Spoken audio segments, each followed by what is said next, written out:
I-actual demo ko ngayon. September 4, actual demo ko yung aking ampalaya, no? Yan.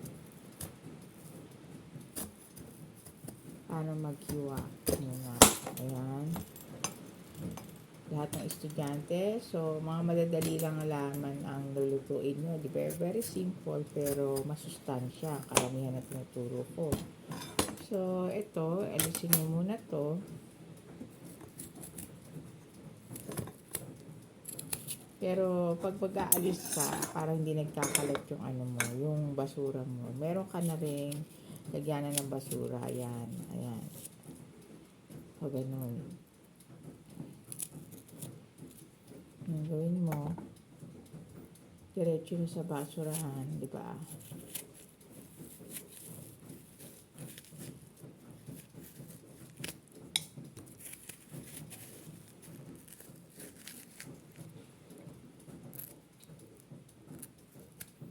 O, dapat lahat ng estudyante, ginulat na yung inyong magulang, so walang naiwan. All student, tapos bawat bahay, nagluto na rin. Practice, especially yung mga new version family, lalaki, di ba, magluluto. Pero kung ikaw ay magnanay na hindi marunong magluto, yun, mag-aral ka sa school, punta ka sa school. Yan. Ang pagluluto. Sa TESDA, marami yan, mga ano, oh. May certificate ka pa. Okay? Kaya mong mag-research dyan sa malapit sa lugar mo. Kung may pera ka, mayroon talagang school para sa pagluluto. Kahit ng babae, mag-aral magluto. So, kung lalaki ka naman, nagpa-practice ka na dapat sa bahay mo. Diba? Kaya nagre-reklamo. Yan lang. Tapos, ihiwa-hiwain mo na siya ng ganyan. Maliliit, manipis. Yan. Nakikita ba? Yan.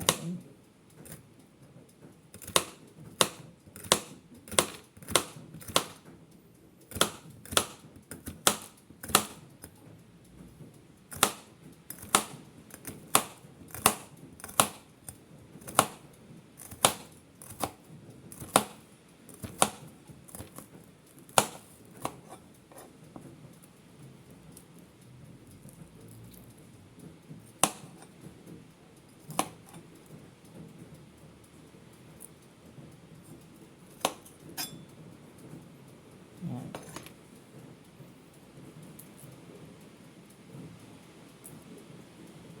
Yan lang, napakadali lang, no? Kayang-kaya lahat ng estudyante, kayang-kaya mong lutuin lahat ng ituturo ko. Gulatin mo na ang iyong mga magulang o guardian kung saan ka nakatira sa pagluluto mo. So, actual demo sa all school, dapat na demo na personally. Then, practice consistently sa bahay. Sa bahay pa rin ang consistently practice. Kasi, ang nagre-reklamo naman sa inyo ay magulang mo. Puro game daw, puro cellphone na atupag nyo. All student, no? Kaya naka-all to.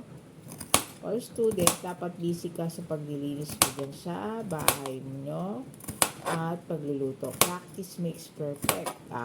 Kung babae ka, nako, baka ikaw rin, isa ka rin sa maiwanan ng asawa mo dahil hindi ka marunong magluto. Mga lalaki, alam mo, kala mo babae lang ang chismosa. Naku, mas chismosa pa yung mga lalaki na yan. Sisiraan ka niya sa ibang tao. Pag hindi mo lang alam, paglabas naman, maraming kinikwento yan. Kaya nga, kung ang parents mo ay estudyante ka, parents mo, iniwan ng asawa niya, sabihin mo sa parents mo, possible ha? Sabihin mo sa parents mo, ang possible na dahilan kung bakit iniwan siya ng asawa niya ay hindi siya marunong magluto. Possible lang yun pag isa sa dahilan. Yun yung meaning nun. Kasi marapakaraming dahilan yun. Baka mamaya losyang na siya, inaatupag niya, baho ng ibang tao, nasa labas na siya ng bahay para puro chismis, inaatupag niya, yung sarili niya ayaw niya atupagin, namamaho na siya. Kasi maraming issue dyan wala na raw gana sa kanya, mabaho daw siya, amoy alipunga, mabaho daw yung kanya, yung mga ganun ba. Tapos hindi daw nagpahugas, walang gana, baho hininga, amoy imbornal, yun ang alasinggero, sugarol, alin din ang nanay mo, ganon yan, yun ang possible, lasinggero, sugarol, mahilig sa chismis sa buhay ng iba, pero yung sarili niya ayaw niya pagandahin, ganon. Possible lang, yun ang sasabihin mo sa parents mo, yan ang possible kung bakit ka iniwan. Gastadora, walang ipon, galit sa pera, yan. Isa lang yun sa mga issue. Yan. Hindi naglilinis daw ng bahay. Kaya, ngayon pa lang, all student, bata pa lang, maglinis na ng bahay. All student, no? Pag sinabing all, walang natira. Lahat talaga marunong magluto. Lahat marunong maglinis. Kasi, yan, mapagka parang bulok-bulok, alisin na yan. Yan. Walang natira. Dapat lahat malinis, di ba? O, di ba? Ito yung lagyanan ng ating basurahan yan. So, meron ka rin isang para ihubuhos mo na lang yan sa basura. No, pag nakita pa lang yung setup ng ganyan sa bawat bahay, sinong maa-amaze sila, di ba?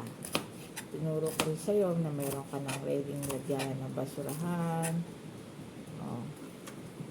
Na kahit plato lang yan, hugasan mo naman din yan Yan. Then, ayan, papakita ko sa'yo, tinapong ko, di ba? Ito. Yan, napakita ko lang sa'yo, dinemo ko rin sa'yo na iipunin mo sa isang maliit na bowl. Yan, tapos tatapon mo na. Ganun lang. Ayan, tira pa.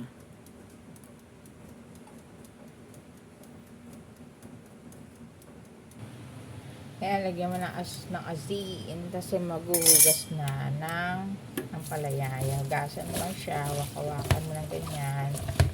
Yan, dapat malinis ang kamay mo syempre, di ba? Yan.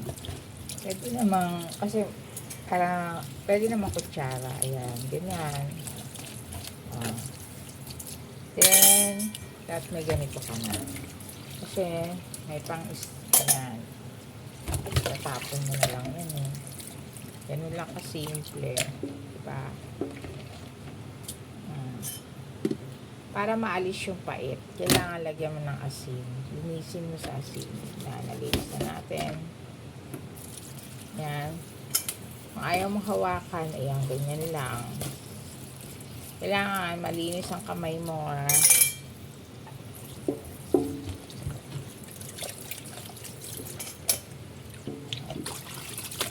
galing ka ng CR.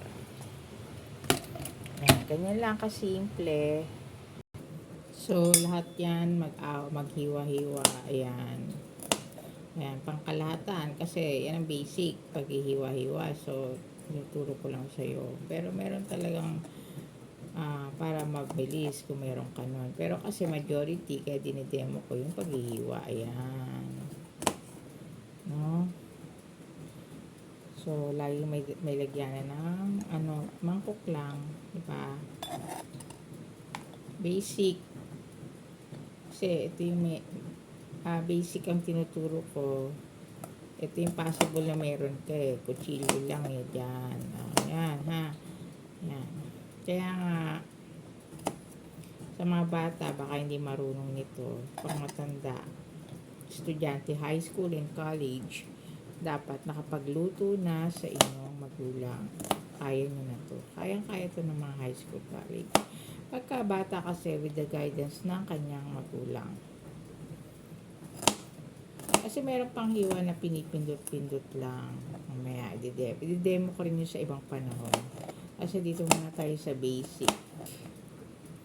Ito yung majority meron ng tao. Kaya ganon. Yan. Kasi naka-all, di ba? Naka-all eh. So, dun tayo sa majority. So, kutsilyo, yan. Yung majority na meron ng tao, yan.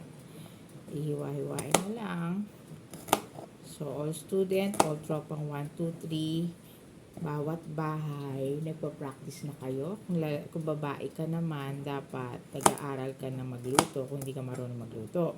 Kesa chismis kung so, hindi ka na dating marites na nandyan lang sa updated ka. So, nabago na yung buhay mo dahil sa tropang 1, 2, 3 and makulay tropa na na-create ko, di ba? Iba ka na ngayon. Magugulat na yung mga kamarites mo. Tapos, makikita ka pa niya, pumapasok na school. Wow! Diba? Amazing. Diba? In short, hindi ka na nakikisaw-saw dyan sa mga chismisan. O ikaw yung bida sa chismis. Possible. O ikaw yun. O, diba? Kaya nga, ito, lagyan na ng aking sibuyas. Hindi ko naman tinitipid ang aking sibuyas. Sinabi ko na sa'yo kasi antioxidant yan. Ayan. Hindi ako, pagdating sa sibuyas, wala akong tinitipid. Tsaka sa bawang. Para sa mga may high blood, bawang ka. Actually, ito dapat, yung isang buong ganyan, parang vitamins mo yan, 3 times a day. Kakainin mo, nguyang-nguyain mo na parang candy. Kung high blood ka. Fresh. Kasi di ba sabi ko nga sa'yo, nasa fresh ang masustansyang pagkain. Ito, di ba, pag inaalagay mo to sa salad, mas okay. Ang susunod naman ay magbabati ako ng etlog. Yan, ganyan. Ilalagay ko sa ampalaya. So, dadamihan ko na, ubusin ko na to kasi masira. Para mailagay ko na lahat. Kasi, ang itlog madaling masira yan eh. Ilalagay ko na lahat tong 5 ko. Para mas masarap palalo kapag maraming itlog. Yan. Ganyan lang. Bati-batihin. Yan.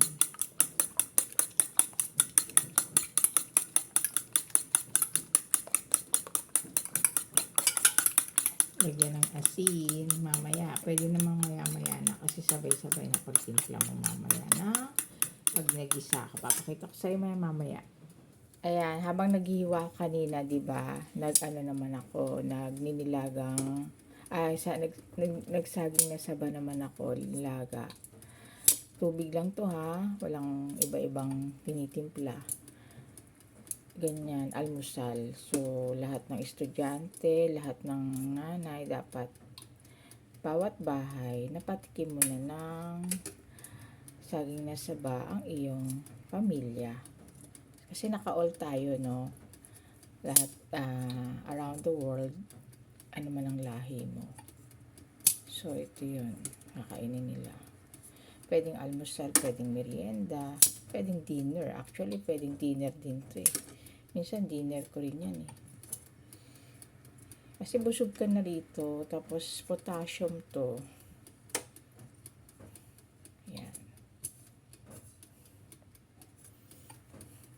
Ito rin ang sa mga new gusto mag-business sa kantin, lagi kayo may saging saba at saka sa gustong mag-business, saging na saba yan, hilaw.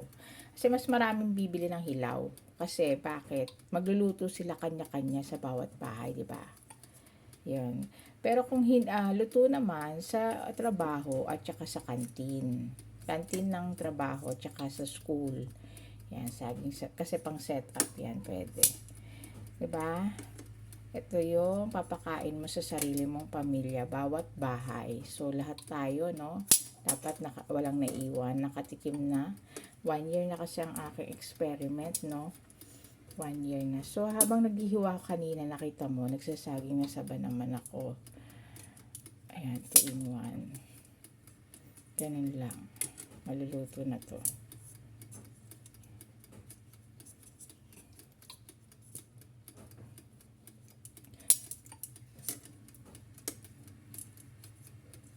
Ayan. Sa mga estudyante, pwede kang bumili ng induction, gaya nito, yan, induction, or ganito, electric. Kasi yan, si-set up mo na lang, lalagyan ng ano. Kaya lang mahal kasi ito eh. Kaya sinasuggest ko yan, mga may rice cooker na dapat lahat ng estudyante, at saka ganyan, induction. Kasi mas madaling magluto sa ganyan. Sasaksak mo na lang. Yan. O, student, no? Lang, mamaya magluluto naman ako ng ampalaya, yung hiniwa ko. Ayan na yung saging na saba ko. So, titikman ko, dilinayin ko na yung tubig. Ayan. Ayan, umpisa na natin. Turuan kita magluto ng ampalaya. Basic, napakadali. Lahat ng bahay, no? So, kaya nga lahat ng bahay, kasi ikaw mismo yung magpa-practice magluto. Bawat estudyante at bawat mga magulang, diba? Kasi ang new version ngayon, lalaki na dito. So, practice ka sa sarili mo, sa loob ng bahay mo. Ayan. Sabayin mo na yan. Sibuyas. Ako kasi pinagsasabay ko na yan eh. Bawang.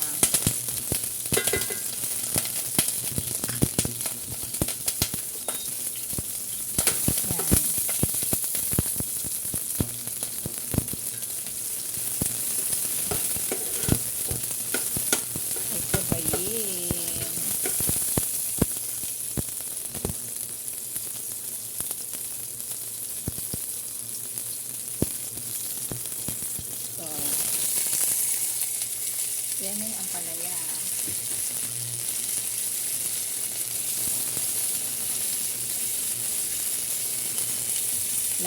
Dahil wala naman akong nilalagay na pork dyan, ito, pork cubes na lang. Bigyan mo ng pork cubes or depende sa'yo, pwedeng chicken cubes, yan. Yan, lagyan ko ng ang pork cubes ang available sa akin ngayon eh. Ayan. Depende rin sa'yo, pwedeng, kasi konti lang yan eh, pwedeng isang piraso na lang. Tikman mo kung ano yung panlasa mo. Yan.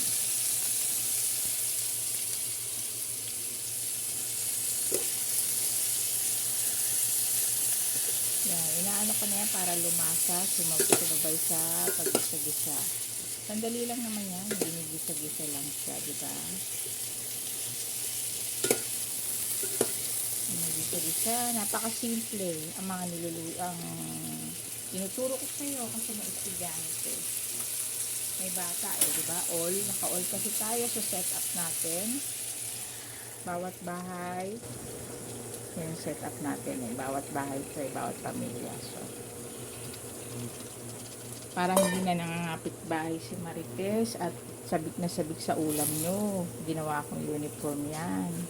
Siya mismo magluto rin, mag-aral siya no, para siya iwanan ng asawa niya. Kanya-kanya. So, dapat sa bahay niya may ganito rin. Nagluluto siya mismo. Diba? Practice, lalo na kung may estudyante, practice. Kasi hindi yan makikita yan, hindi ka magiging marunong kung tinitingnan mo lang. Pag sinabing practice, ikaw na yung naghahalo, ikaw na yung naghihiwa, ikaw na lahat. Ikaw na yung nagluluto talaga. Yun ang totoo dun. Yan. Tapos tawagin mo yung parents mo, siyang manonood sa'yo, di ba? Lalo na kung complicated yan, lalo mong tawagin. Ayan, para kitang-kita niya yung pagbabago mo. Huwag siyang kukurap. Sabihin mo, huwag siyang kukurap. Hindi pwedeng pipikit. Sabi nila, pag inggit, pikit. Hindi. Hindi totoo yun. Huwag pipikit, huwag kukurap. Para kitang-kita niya yung pagbabago mo. Ba? Yan, paminta. Kasi mas gusto ko pa yung paminta kung nakakaganito kada ano. Kasi nakabalot. Kasilid siya, di ba? Mas gusto ko yung ganyan. Binibili ko. Pwede mo lagyan ng konting-konting tubig. Yan o. Lagyan ko konting-konti lang, di ba? Para lang umano siya. Kasi medyo matigas pa yung ano, yung mismo ang palaya. Konti lang. Nakita mo, konting-konti lang. Para mapalambot natin yung ampalaya. Pero masarap na yan. Actually, di ba sinabi ko na sa'yo, pag itong ampalaya, kinain mo ng hilaw. Kasi mas mapait yun eh, kitang lasang-lasa nun. Tapos, kaya iba nga biniblender to eh. Mas masustansya. Kaya hindi natin masyado tululutuin. Yan. Hindi yung lamog na lamog.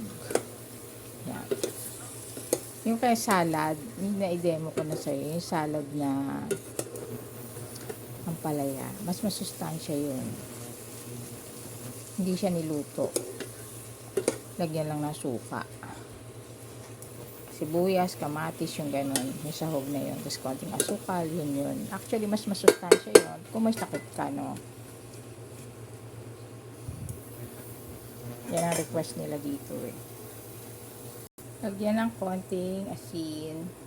Himalayan salt yan. So, depende sa'yo kung ano meron ka, no? Any salt naman, kasi medyo mahal lang ang Himalayan salt. Ayan. Kaya nga sabi ko sa'yo, ako lang gumagamit dito sa bahay niya. Pag asawa ko nagluluto, hindi niya alam yan. Ayaw niya yan.